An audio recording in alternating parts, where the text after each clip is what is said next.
In the early 1930s, commercial aviation did not function as a business.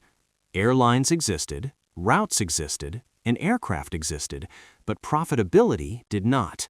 Most carriers survived on government airmail contracts, not passenger revenue.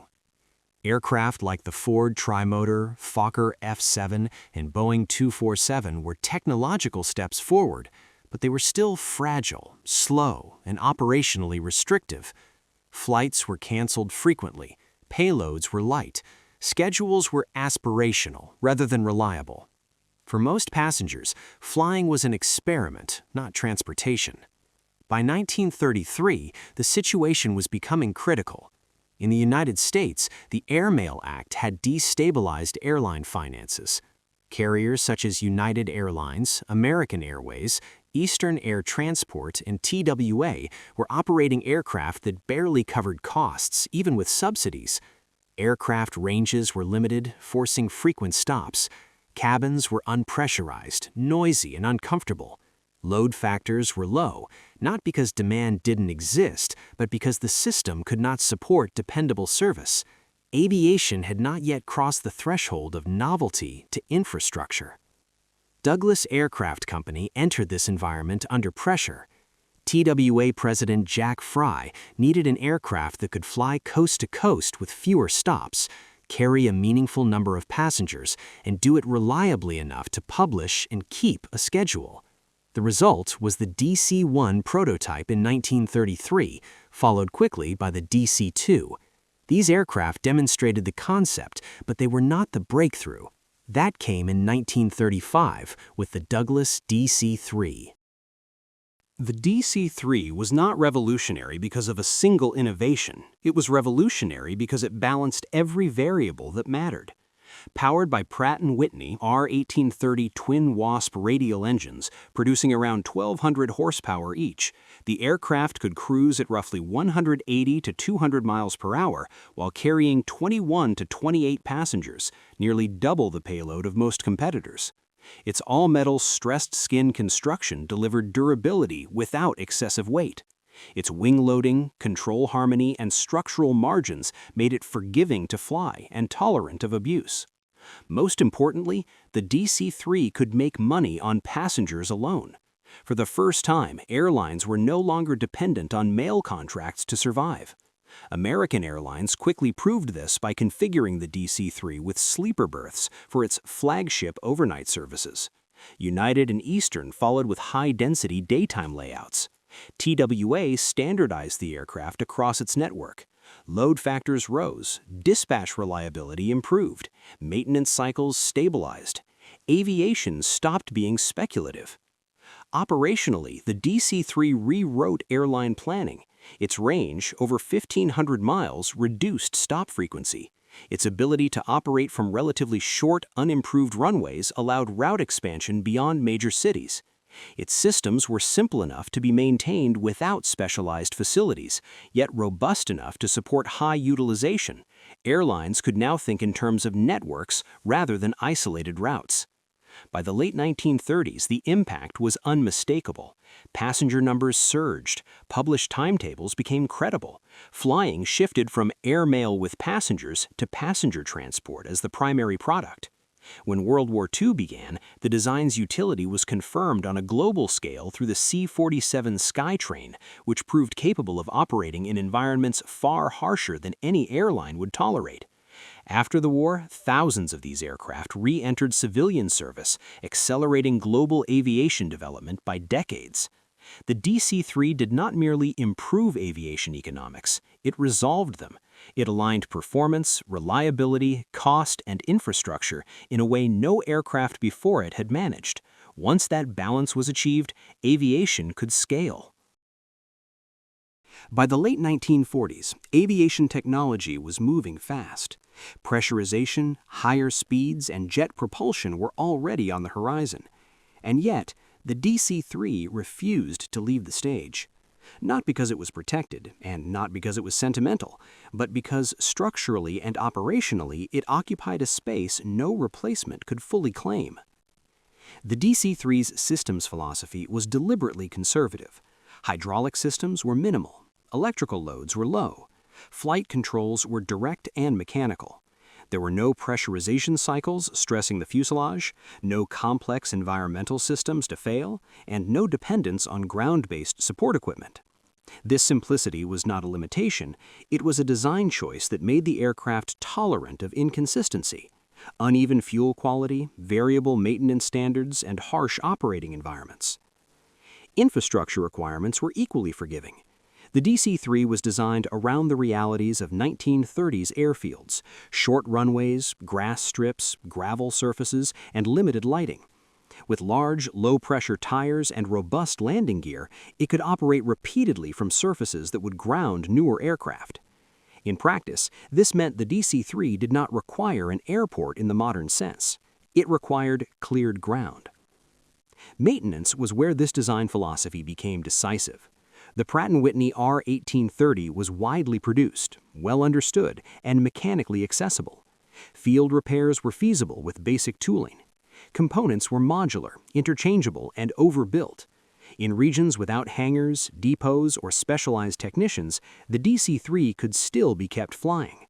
That made it viable not just for airlines, but for governments, relief agencies, and private operators operating far from industrial centers. Adaptability followed naturally. The same airframe could be reconfigured repeatedly across its service life. Passenger cabins were stripped for cargo aircraft were converted into paratroop transports, military C-47s became civilian freighters, survey platforms, medevac aircraft, and bush planes. Very few structural changes were required. The airplane accepted modification without resistance. This was not durability in the abstract, it was functional sufficiency. The DC-3 did exactly what was required of it, and nothing that wasn't. As aviation advanced, that distinction became critical. Jets needed airports. As jet aircraft entered widespread service in the 1950s and 1960s, they redefined expectations for speed, altitude, and comfort. On dense trunk routes between major cities, jets were unambiguously superior. But outside those corridors, modernization exposed a different reality.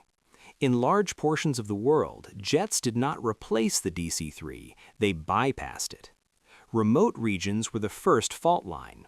Jet aircraft depended on long paved runways, reliable fuel supply chains, and specialized ground equipment. In Alaska, northern Canada, Central Africa, Papua New Guinea, and large parts of South America, those prerequisites did not exist, and often still do not.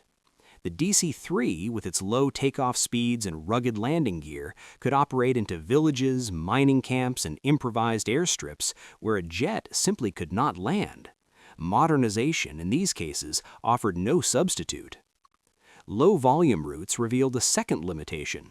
Jets were optimized for scale. Their economics assumed high utilization and steady passenger or cargo demand.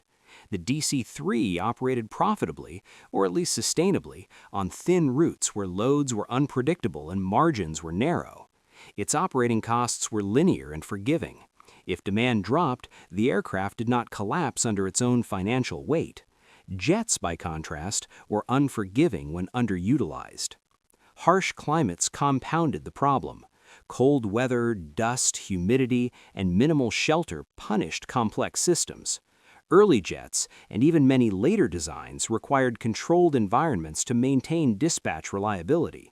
The DC-3's unpressurized fuselage, tolerant engines, and straightforward systems continued to function where more advanced aircraft degraded rapidly. Reliability was not theoretical, it was demonstrated daily in places where failure meant isolation. Economics ultimately sealed the divide. Acquisition cost mattered as much as operating cost.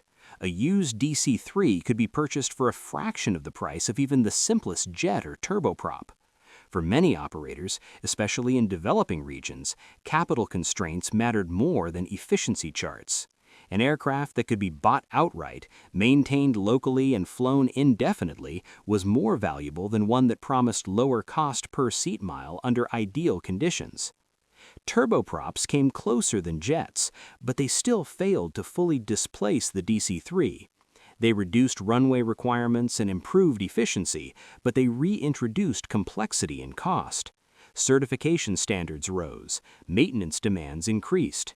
The gap narrowed, but it never closed. By the time the DC-3 disappeared from major airline schedules, it had already transitioned into something else. No longer defined by routes or timetables, it became embedded in systems that extended far beyond commercial aviation. Its military legacies set the foundation. As the C-47 Skytrain, the aircraft served on every major front of World War II. It delivered paratroopers, towed gliders, evacuated wounded, and supplied forces in environments where ground logistics failed. After the war, thousands of these aircraft entered civilian service worldwide. Their familiarity, availability, and proven durability made them the default choice for post-war aviation growth. Global cargo operations followed naturally. The DC-3 moved mail, food, fuel, and machinery into places that had no alternative means of transport.